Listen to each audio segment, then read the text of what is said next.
Hi, guys. Welcome to the sessions. I'm super excited about the guest that is joining us for this session.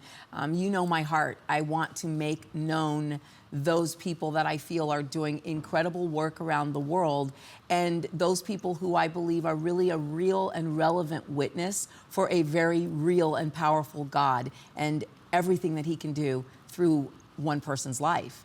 Well, Sam Childers is a man like this. He's a former Outlaws member who's dedicated years of his life and resources to rescuing children in the war zone of South Sudan and northern Uganda. Childers and his wife, Lynn, founded and operate an organization called Angels of East Africa, a children's village orphanage in South Sudan. They currently have hundreds of kids in their care, and in 2013, he received the Mother Teresa Award for Social Justice. Okay, so let's just talk about a movie called Machine Gun Preacher, because for any of you who've seen the film, then you kind of have an idea who Sam Childers really is, right? What's the movie about, for those of you who haven't seen the film? Well, Sam Childers is played by the actor Gerard Butler. Gerard Butler plays a former biker who decides to go to East Africa to help repair homes destroyed by civil war. Transformed by the horrors that he sees, Sam ignores the warnings of more experienced aid workers, and he breaks ground for an orphanage in the heart of territory that's controlled by a brutal renegade militia. But establishing a shelter is soon not enough. Sam becomes determined to save as many lives as possible and leads armed missions into enemy territory to rescue kidnapped children. I gotta tell you, from the moment that I saw this movie years ago, Sam Childers became a hero to me. You know, there's gonna be a lot of conflict in your heart about some of Sam's methods, but a life like his should make you think. It should cause conflict. I think on some level spiritually, the conflict that he battles is meant to cause us to challenge ourselves, to enter a conflict zone with what we believe and let that conflict take us deeper into our faith. I am really honored and really excited to welcome Sam Childers to the sessions. Hi, Sam. Hey, how are you today? I'm fine. I'm super excited to meet you, by the way. That's awesome. Yeah. We'll see if you feel the same way after speaking to me for a while. I'm sure I will. I'm sure I will. All right. So, you know, Sam, it does surprise me that there are people out there who have not seen the film because it was a big Hollywood movie.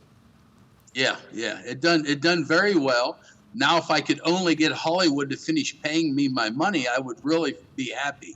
Oh, oh, you've encountered the Hollywood studio accounting system.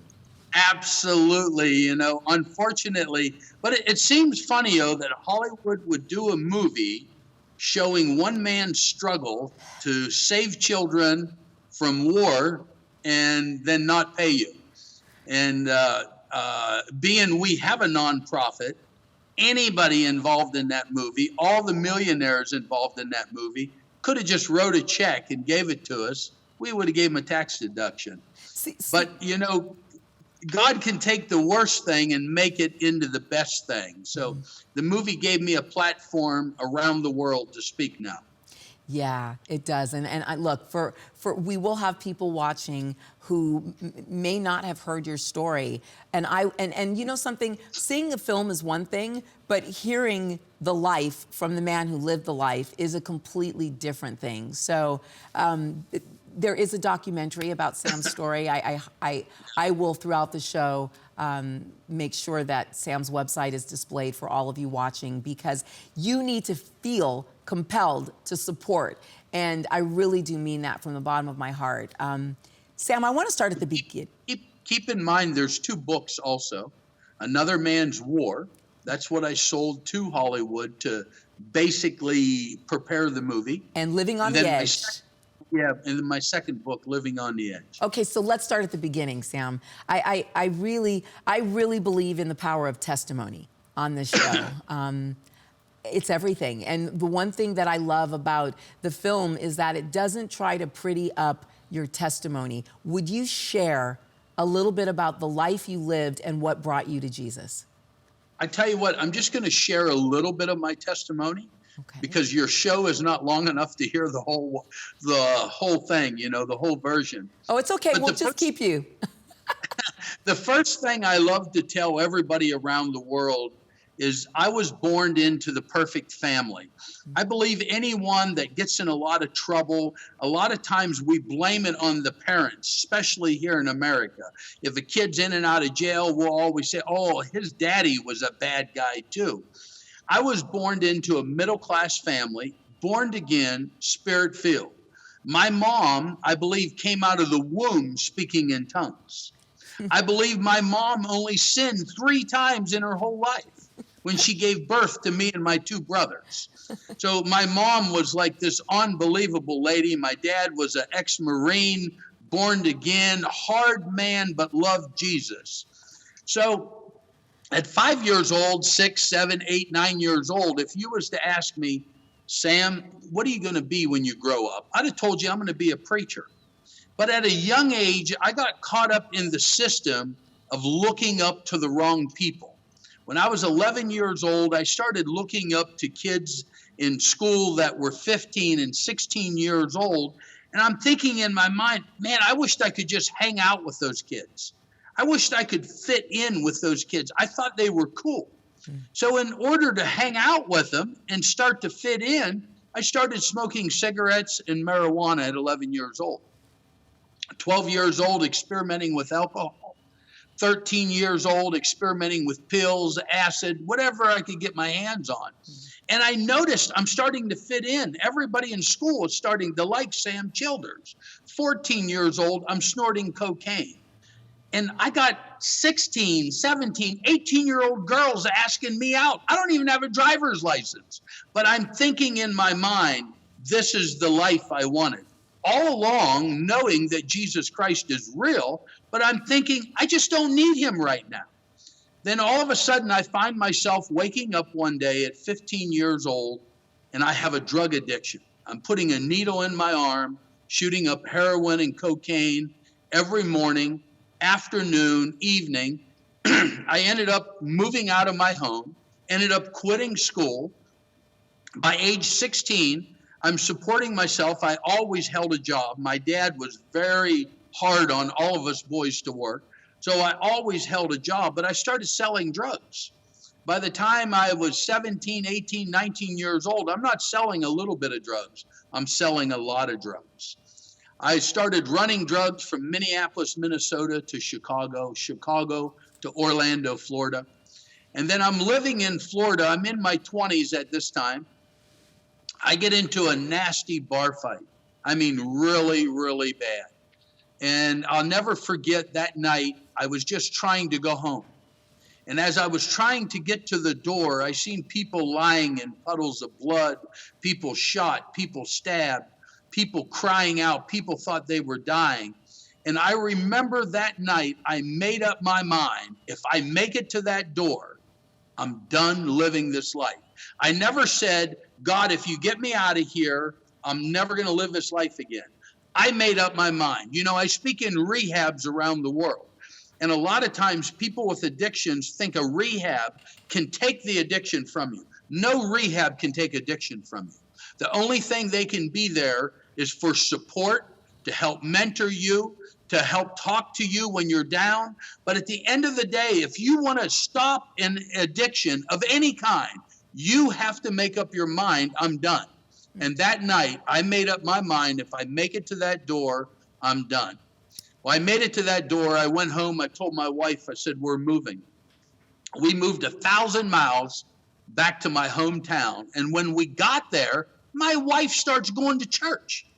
I knew God was real, but I'm doing okay. You know, I'm doing okay. I'm making money. I just walked away from my own life. I'm doing it all on my own. And in my mind, I'm thinking, I can do this. I don't need God. I know God's real. If you want God, you keep God. You go ahead and pray to him. I just don't need him. I'm doing it on my own. For 2 years, she would ask me, Sam, will you come to church? Will you come to church? Meanwhile, she's becoming best friends with my mother. That's not good, okay? Nowhere on the face of this earth should your wife become best friends with your mother. Now, I might have went a little overboard, but anyways, my mom and her became best friends. For 2 years, she kept asking me, go to church, go to church. And, you know, in Pennsylvania, we call that nagging when a woman does that, okay? And, you know, as men, you know, men in Pennsylvania, when your wife or your girlfriend starts nagging, we put our foot down and we stop it. No. We say, okay, I'll go, you know. So I went to church with her, and it was an amazing thing happened. The more the preacher preached, the madder I got at my wife. I started thinking, I can't believe this woman. She called him up and told him everything about me, because it was like the message he was preaching was right to me. So he gave an invitation to give your life to the Lord. I couldn't stand up. I couldn't even raise my arm. I couldn't do anything. But see, I say this all the time. 25, 30 years ago, preachers used to be preachers. This guy comes walking down the aisle, walks right back to me, lay hands on me, and he says, man, the power of God is all over you, and you're just sitting here. I started weeping, I started crying, and I gave my life to Jesus Christ, sitting in the back of that old-fashioned church, June of 1992, and that was the beginning of a nice ride. Wow. A ride that you're still very much on. I got to back you up a second. You know, over my right shoulder here for regular Sessions viewers, you know, this is Christina Reynolds. And Christina, I like to call Christina my musical side chick for Jesus. But I know Christina and I, last night, decided that we would watch her film together because she had not seen it. And we sort of wondered, were there parts of the movie that, like the way the movie dealt with your relationship with Jesus was really beautiful for a world that doesn't know Jesus. And we wondered what the power of that moment was like for you in church. So it was powerful for you, that moment that the Lord appeared in your life. It didn't quite happen like that, okay? That was Hollywood's version. Right. But keep in mind that in that movie, it showed me losing faith in Jesus Christ.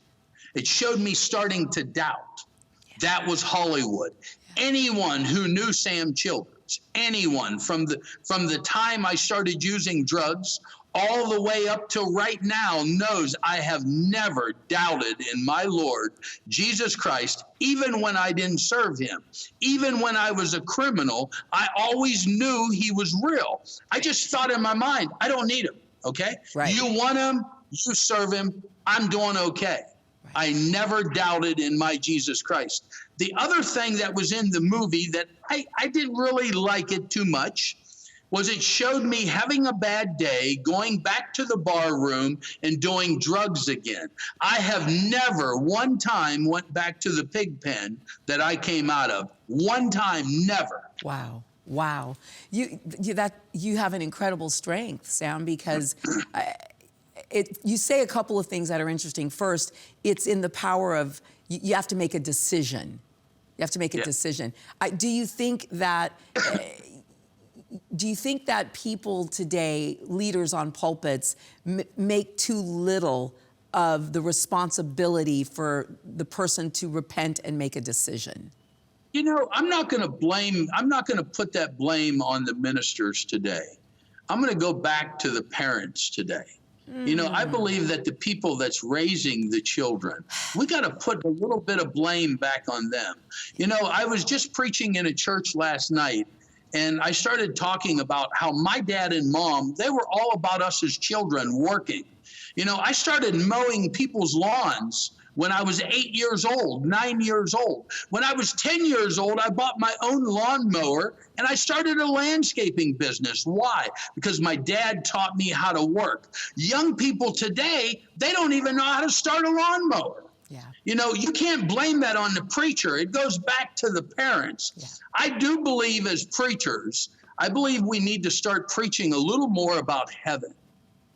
Because a lot of times people think they're living such a good life here on earth. They think, wow, this is heaven. This is living it up. I think we need to preach a little bit more about no more tears, no more pain, no more sorrows. And I think we need to preach a little more about hell as well. I couldn't agree with you more.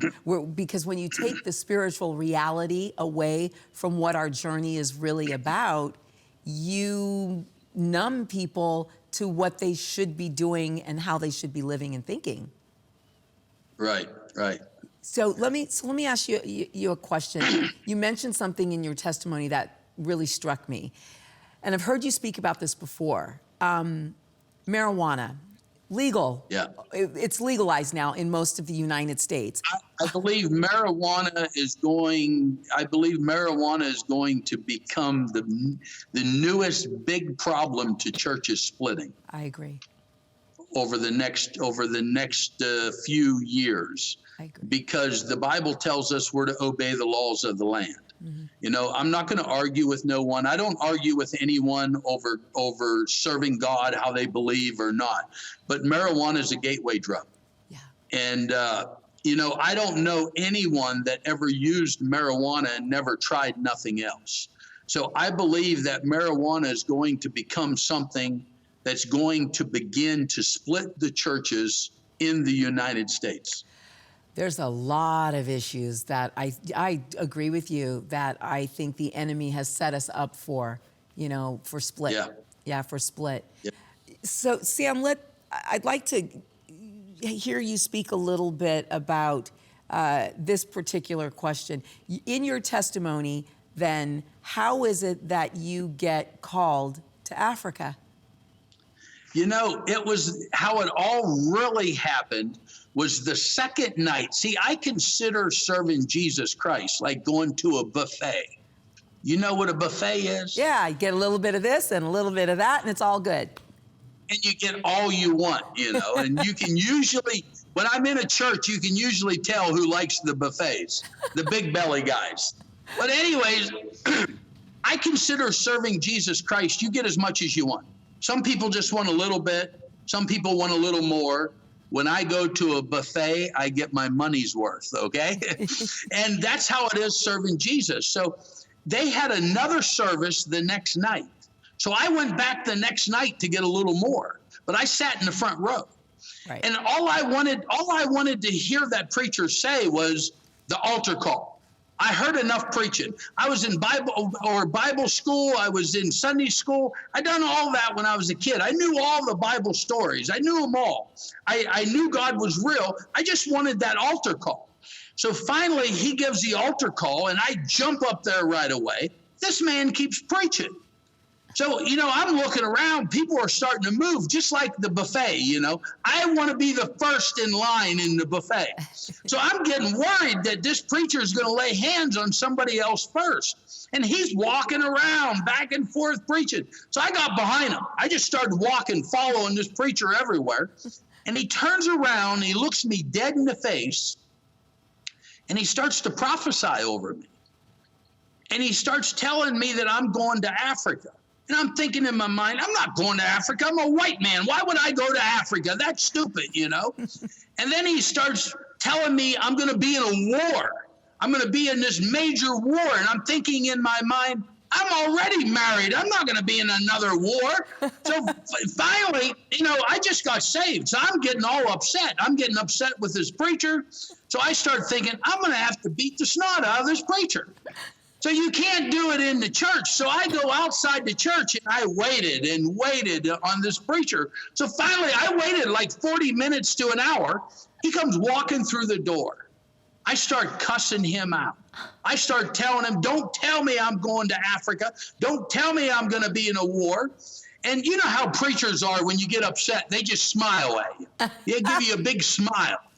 And then usually they always say, if you try to tell a preacher you're not going to do something, they all say the same thing. I think they teach you this in Bible school. They always look at you and they say, we'll see. We'll see. I told him I'm not going to Africa. And he said, we'll see. So anyways, I couldn't hit him because he was smiling. So I walked away that night, and I knew without a shadow of a doubt, the man spoke the truth. I knew it.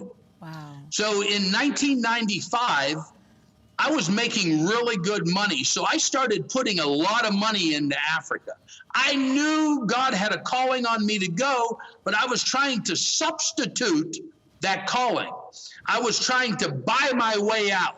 So I was putting thousands of dollars into someone's ministry in Africa. So finally, in the fall of 1998, I thought in my mind, okay, I'm going to go to Africa, just to get this thing off my chest, and I go. And that's when I went to my first trip. Started supporting Africa in 95, 98, went into South Sudan and northern Uganda, got in the middle of a civil war, came across the body of a small child that stepped on a landmine. From the waist down was gone. And I stood over that child and I said the words I didn't realize I was saying. I said, God, I'll do whatever it takes to help these people.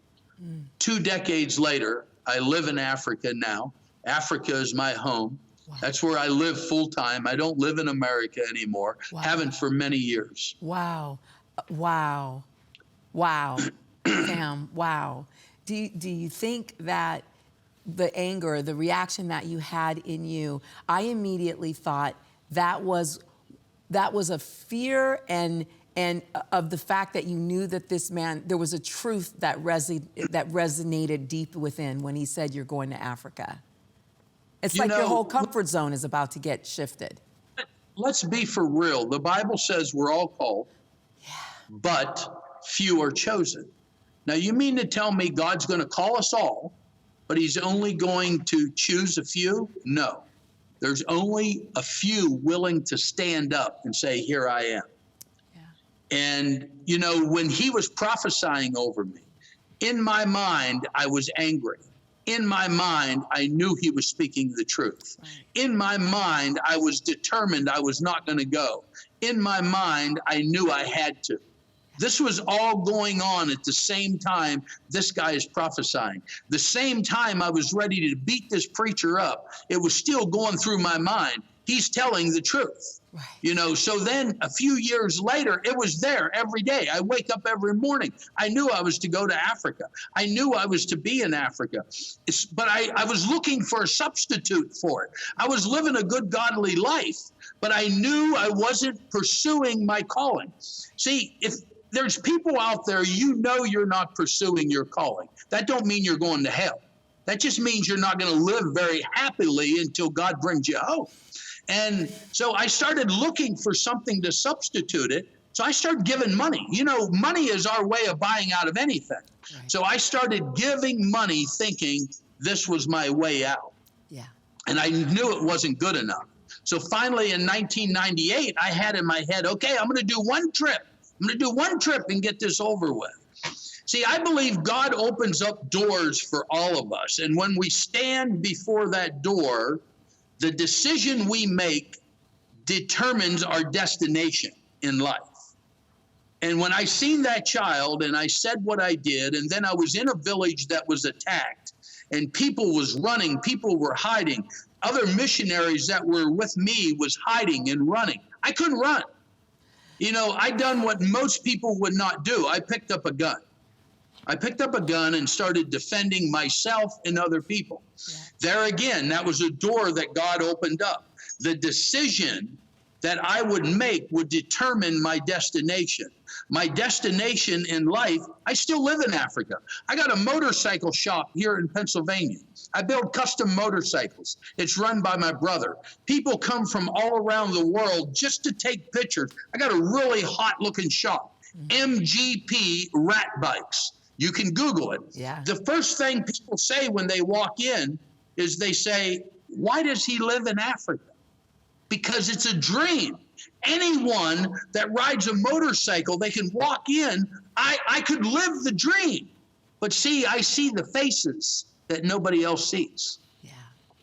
Yeah, Sam, it's the question that hits me so deeply, and it's one that I think of constantly when I think about you and your ministry, and it is what inside of you could be so touched that you would embrace another man's war? Yeah.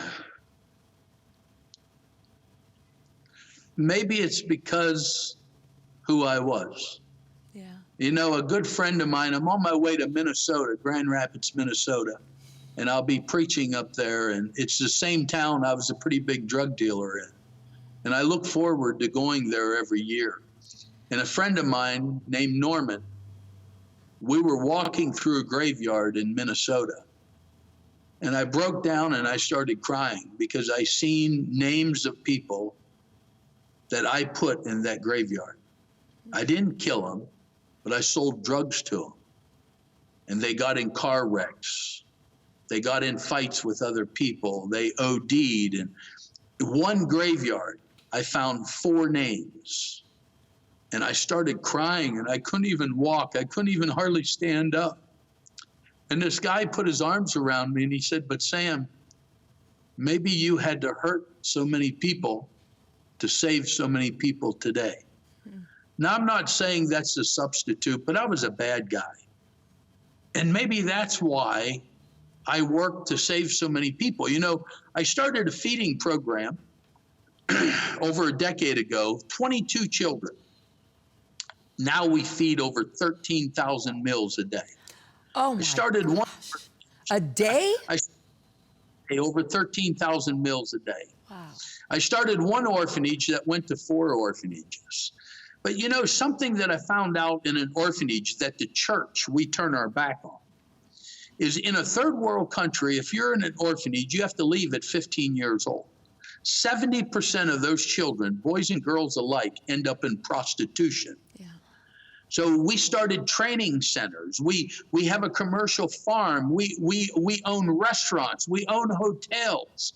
I mean, I work over 500 people a day now in East Africa. Wow. Those are people all on a payroll. Why am I doing all of that? Why is it so strongly? Why did it turn into addiction, saving people? Maybe it's because I hurt so many people in the past. I don't know, but I'm not going to question it. I'm going to keep going.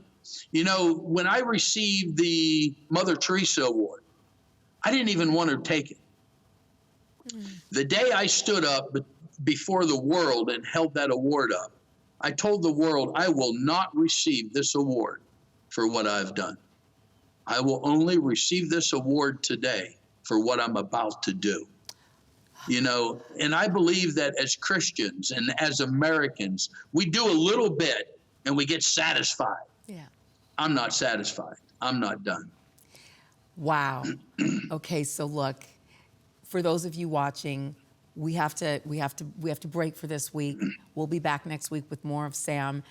I want you to really think this week about what all Sam Childers is speaking about, because when we pick up next week, we're going to talk about what all we should be doing. I'm Cynthia Garrett. You're watching The Sessions. We'll see you next week.